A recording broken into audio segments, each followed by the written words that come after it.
ये महंगाई की आप जो कह रहे हैं बात, न्यू एजुकेशन पॉलिसी में गरीब बच्चे पढ़ नहीं पाएंगे। न्यू एजुकेशन पॉलिसी में फ़ीस की इतनी ज़्यादा वृद्धि कर दी गई है कि अब केवल अमीर का बच्चा ही पढ़ पाएगा, गरीब का बच्चा केवल और केवल अपने घर पे दूध दुहेगा, भैंस चराएगा, यही सारा काम करेगा। मान लीजिए कोई बच्चे 1 लाख रुपया लेके स्टार्ट किया है पढ़ाई अपनी, ठीक है, और इसलिए कि फेलोशिप मिलेगी हम उसको दे देंगे जिससे भी कर्जा लिया हुआ है। आज से फंड खत्म हो गया, वो लड़का बताइए डिप्रेशन नहीं होगा। पेट्रोल और डीजल की बात है, महंगाई अगर किसान के तौर पे अगर सोचा जाए तो किसान एकदम परेशान है इसके लिए। उसको पानी चलाना होता है, हर चीज़ से सिंचाई करनी होती है, खेती करनी होती है, वहाँ पे उसको परेशान है। और किसान जो है अपना पेट्रोल खर्च करके वो डीजल लाने जाता है, कम से कम 10 से 15 किलोमीटर। बड़ी अच्छी बात आपने बताई, पेट्रोल खर्च करके वो डीजल लाने जाता है, वो 10 से 15 किलोमीटर डीजल लाने जाता है। जैसे शिक्षा व्यवस्था में सबसे पहली बात यह है कि फ़ीस को आप एक संयमित तरीके से रखें, और जो गरीब हैं, गरीब में मैं किसी कास्ट की विशेष की बात नहीं कर रहा हूँ, गरीब की बात कर रहा हूँ, जो गरीब की कोई जाति नहीं है, गरीब की मैं बात कर रहा हूँ। उन सबको कम से कम उनकी जो फ़ीस होती है संयमित फ़ीस रखें। और अगर कोई बच्चा नहीं पढ़ पा रहा है तो यूनिवर्सिटी एक एप्लीकेशन उसके लिए अलाउ करे, या सरकार उसको करे कि मतलब ऐसा बच्चे का फ़ीस पूर्णतः माफ़ हो, उसकी फेलोशिप दी जाए। चलिए कि एक टाइम खाना इंसान मुश्किल हो गया है, चाय भी अगर पिया जा रहा था हाफ कप चाय पिया जा रहा है, मुश्किल हो गया है। कुछ लोग ऐसे हैं कि उनको लगता है कि महंगाई की वजह से महंगाई इनके लिए कुछ मायने नहीं रखती। क्यों? क्योंकि ये टोटल अशिक्षित हैं। अशिक्षित लोगों के लिए महंगाई और ये ज़्यादा हुआ है कि कम हुआ, उससे कोई मतलब उनको नहीं है। वो एकदम पागल हैं, सनकी हैं, क्योंकि महंगाई अगर वो नहीं देखेंगे आने वाली पीढ़ियाँ भूख से मर जाएंगी। हम इस समय आरटीओ के एक चाय की दुकान पर मौजूद हैं और ये जानेंगे कि जिस तरह से पेट्रोल और डीजल के रेट बढ़ रहे हैं और जिस तरह से रसोई गैस के रेट बढ़े हुए हैं, उस पे महंगाई पे माहौल क्या है, यही जानने के लिए हम इस समय आरटीओ की चाय की दुकान पे हैं। तमाम वो लोग मौजूद हैं, आइए उनसे बातचीत करते हैं और ये जानते हैं कि इनका महंगाई पर क्या कहना है। सर, जिस तरह से पेट्रोल और डीजल के रेट बढ़े हुए हैं ना, जिस तरह से अगर देखा जाए साल या 2 साल में जिस तरह से रसोई गैस सिलेंडर के भी रेट बढ़े हुए हैं, महंगाई का असर आपके पॉकेट तक कितना पहुंचा? सर, महंगाई तक का असर तो हमारे पॉकेट में बहुत ज़्यादा हो गया है। और ऐसे महंगाई में हम लोग ये मान के चलिए कि एक टाइम खाना इंसान मुश्किल हो गया है। चाय भी अगर पिया जा रहा था हाफ कप चाय पिया जा रहा है, मुश्किल हो गया है। कुछ लोग ऐसे हैं कि उनको लगता है कि महंगाई की वजह से महंगाई इनके लिए कुछ मायने नहीं रखती। क्यों? क्योंकि ये टोटल अशिक्षित हैं। अशिक्षित लोगों के लिए महंगाई और ये ज़्यादा हुआ है कि कम हुआ, उससे कोई मतलब उनको नहीं है। वो एकदम पागल हैं, सनकी हैं, क्योंकि महंगाई अगर वो नहीं देखेंगे आने वाली पीढ़ियाँ भूख से मर जाएंगी। एक तरह सरकार का ये तर्क है ना, जब कोविड का दौर था और तेल सस्ता था तो सरकार का ये कहना था कि जो बढ़े हुए रेट हैं हम जन कल्याणकारी योजनाओं पर खर्च कर रहे हैं, रोड पे, वैक्सीनेशन पे, है ना। लेकिन जब अब रेट बढ़ा हुआ है चुनाव के बाद, तो उनका ये कहना है कि रसिया और यूक्रेन का जो युद्ध हो रहा है और भारत अपना जो आपूर्ति है तेलों का, वो लगभग आयात कराता है 89 से 90%। सरकार का ये तर्क है, क्या कहना? देखिए, रसिया का युद्ध हुआ, यूक्रेन का युद्ध हुआ, पाकिस्तान का हुआ, चाइना का, देखिए इतना बड़ा विश्व है, युद्ध तो कहीं ना कहीं होगा ही, असर किसी ना किसी पे पड़ेगा ही, वो उनका मैटर है। रही बात महंगाई, अब नींबू इतना ज़्यादा कैसे हो गया? कहीं ना कहीं ये जो बिचौलिए हैं उनका जो खेल है, सरकार को उस पर भी ध्यान देना चाहिए। 7 रुपया किलो अगर नींबू कहीं मिल रहा है तो हमको वो 70 रुपया 80 रुपया किलो कहीं दे रहे हैं। क्योंकि ऐसा भी न्यूज़ पढ़ने को मिला है कि भाई कहीं 7 रुपया किलो उठाया जा रहा है और 70 रुपया 80 रुपया किलो महंगाई के नाम पर, कि महंगाई है पेट्रोल, महंगाई के नाम, तो महंगाई के नाम पर एक तरह से लूट भी मची हुई है। कहीं ना कहीं स्टिंग ऑपरेशन करने की ज़रूरत है। कई जगह कई व्यापारियों, जो व्यापारी हैं वो भी इसमें बहुत फ़ायदा उठा रहे हैं। वैक्सीनेशन ये सरकार की जिम्मेदारी थी, या और भी जो चीज़ें होती सरकार की जिम्मेदारी थी। अब पेट्रोल का दाम बढ़ना, हम मान रहे हैं पेट्रोल का दाम बढ़ रहा है, पॉपुलेशन बढ़ रही है, लेकिन केवल पेट्रोल के दाम बढ़ने से हर एक चीज़ का दाम बढ़ जाना ये उचित नहीं है कहीं ना कहीं। और जीएसटी जो भी आती है केंद्र की या राज्य सरकार की, उस जीएसटी को भी कम से कम थोड़ा सरकार कम करे। अगर आपको लगता है खाना खाने जाते हैं तो अगर 400 का खाना खाया जाए तो 30 रुपया 20 रुपया उसमें अलग से दिया जाता है। हर जगह महंगाई का जो दौर आज आ गया है, कहीं ना कहीं एक हाइपोथेटिकल कॉन्सेप्ट भी इस पे आप क्या करते हो? हम रसायन विज्ञान से पीएचडी कर रहे हैं, शोध छात्र हैं। अच्छा, पीएचडी कर रहे हैं, है ना?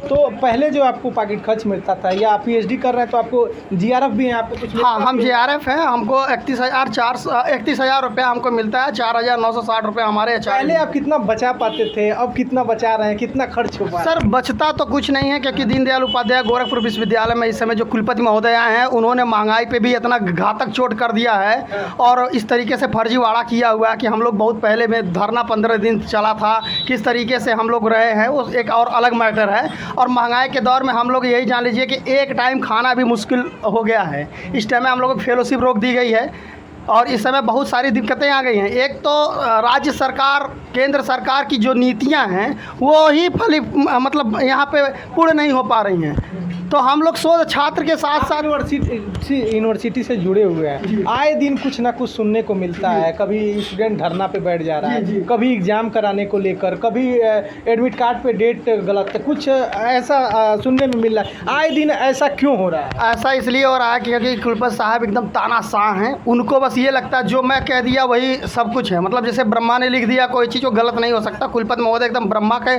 दूसरा रूप बनना चाह रहे हैं। वो उनको अगर लगता है कि हमारा नाम कमलकांत राव, कि कमलकांत का जो चीज़ें है वो गलत है, तो उनको गलत है, उनको नहीं समीक्षा नहीं करना है वो सही है कि गलत है। और नया एजुकेशन पॉलिसी जो लेके आए हुए हैं, ये महंगाई की आप जो कह रहे हैं बात, न्यू एजुकेशन पॉलिसी में गरीब बच्चे पढ़ नहीं पाएंगे। न्यू एजुकेशन पॉलिसी में फ़ीस की इतनी ज़्यादा वृद्धि कर दी गई है कि अब केवल अमीर का बच्चा ही पढ़ पाएगा, गरीब का बच्चा केवल और केवल अपने घर पे दूध दुहेगा, भैंस चराएगा, यही सारा काम करेगा। क्योंकि ये जो सरकार है, सरकार को इस पे ध्यान देना चाहिए। आपके अनुसार, आप पढ़े लिखे हैं, पीएचडी कर रहे हैं ना, आपके अनुसार किस तरह की शिक्षा नीति होनी चाहिए? आपने जैसे कहा कि जो नई शिक्षा नीति है, अमीर का बच्चा ही पढ़ पाएगा, अमीर का बच्चा ही आगे बढ़ पाएगा, है ना?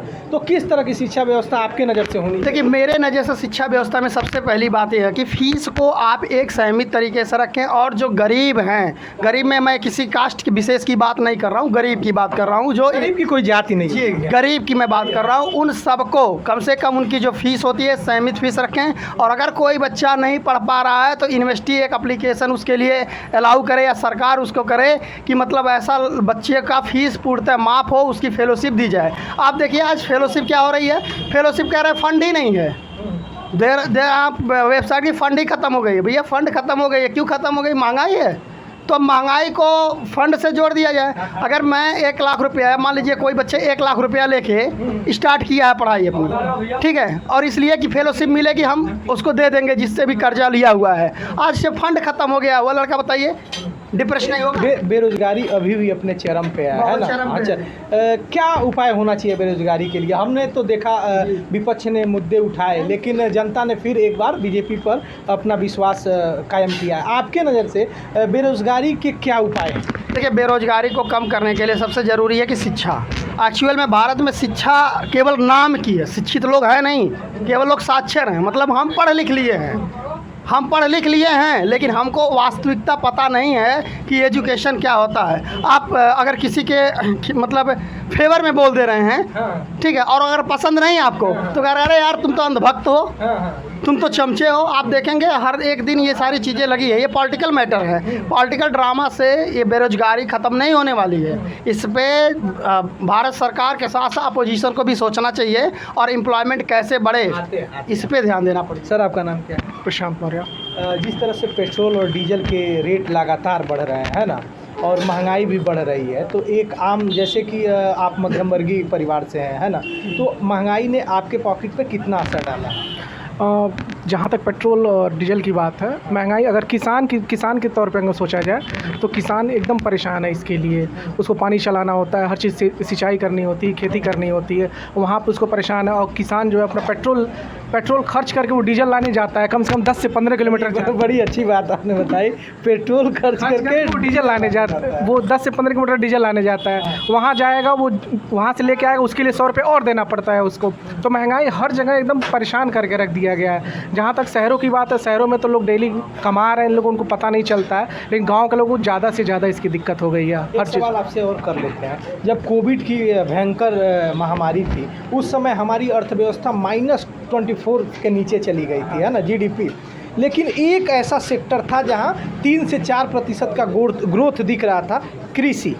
और प्रधानमंत्री ने अभी 2-3 दिन पहले का बयान है कि अगर WTO अगर हमें इजाज़त दे तो हम लगभग पूरी दुनिया को, और जो ज़रूरतमंद जैसे श्रीलंका गरीब देश है, हम उनको अनाज दे सकते हैं। अगर सरकार अपना सीना ठोक रही है तो वो किसान वाला ही सेक्टर है। और एक तरफ जहां आप कह रहे हैं कि किसान परेशान है, तो किसान के लिए सरकार को क्या करना चाहिए? अब तो हम विधायक लोगों से जो विपक्ष का सवाल था उससे इतर सरकार जनता ने चुनी है और एक बार फिर बीजेपी पर विश्वास किया है। आपके अनुसार सरकार को क्या करना चाहिए? जैसे अगर जहाँ तक कृषि की बात करें, सरकार तो ठीक है, अच्छी योजना लगा रही है कि मतलब हम उसको और अपना ज़्यादा से ज़्यादा एक्सपोर्ट करें, हर चीज़ करें। लेकिन जहाँ पे किसान से वो अपना सब कुछ खरीद रही है, गेहूँ खरीद रही है, धान खरीद रही है, अगर देखा जाए तो उसको उसका मूल्य मिल ही नहीं रहा है, मूल्य मिल ही नहीं पा रहा। 2 से 3 महीने 4 महीने लग जा रहे हैं उसको अपना बैलेंस लेने में। नींबू का मूल्य मिल तो रहा, नींबू का मूल्य वो अलग चीज़ है, मैं किसान की बात कर रहा हूँ। अभी देखिए गेहूँ बेचा जा रहा है, किसान गेहूँ बेच दिया, अब उसका वो तय नहीं है उसको पैसा कब रिटर्न मिलेगा, कब मिलेगा, और अगली उसकी अब धान की खेती आने वाली है, कब उसमें कितना बजट वो लगाएगा। किसान बहुत परेशान है इसके लिए। अब सरकार दूसरे देशों के लिए क्या करे, वो दूसरी चीज़ें हैं। अब देखिए यहीं से पेट्रोल नेपाल में सरकार दे रही है, और नेपाल में यहाँ से पेट्रोल सस्ता है। अब इसको हम क्या समझें? सरकार तो कह रही है ना कि जो हम बढ़े हुए रेट ले रहे हैं वो जन कल्याणकारी योजनाओं पर खर्च कर रहे हैं, तो जब तो आपसे बढ़ा हुआ रेट ले ही रहे हैं, वो तो सरकार कह ही रही है। हाँ, तो हम इस पर क्या टिप्पणी कर सकते हैं? महंगाई ने आप पर असर डाला है? असर बिल्कुल डाला है। भाई साहब एकदम मन से आप नमकीन और चाय खा रहे हैं, क्या नाम पड़ेगा? आनंद मिश्रा। तो महंगाई ने आप पर कुछ असर डाला है कि नहीं? बिल्कुल असर डाला है सर, सब पे असर डाला है। जो भी मीडियम फैमिली के लोग हैं, ठीक है, सब पे असर डाला है महंगाई का। अपना ओपिनियन था, जितनी मुँह उतनी बातें। महंगाई ने लोगों पर असर डाला है। जिस तरह से पेट्रोल और डीजल के रेट बढ़ रहे हैं, महंगाई ने सबको अपने चपेट में लिया है, चाहे वो किसान हो, चाहे वो मध्यम वर्गीय परिवार हो। कैमरा संभाल रहे हैं संजय, मेरा नाम है शशि भूषण तिवारी, और आप इस समय गोरखपुर पोस्ट देख रहे हैं।